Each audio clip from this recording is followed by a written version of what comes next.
তিনটি নাম যদি আপনি সারাদিনে যে কোনো সময় আপনি পড়তে পারেন, সকল ধরনের রোগ থেকে আল্লাহ তাআলা আপনাকে মুক্তির ব্যবস্থা করে দিবেন।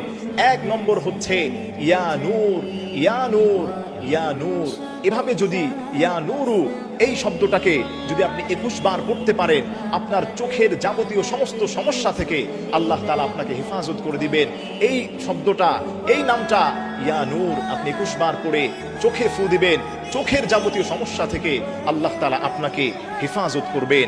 এরপরে 2 নম্বর হলো আপনি পড়বেন ইয়া আলিমু, ইয়া আলিমু, ইয়া আলিমু।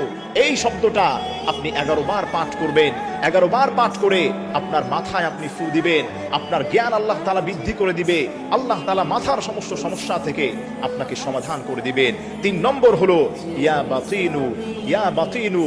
আপনি যদি এভাবে পড়তে পারেন তাহলে এই দোয়াটা আপনি 11 বার পড়ার পরে আপনার পেটের মধ্যে আপনি ফু দিবেন।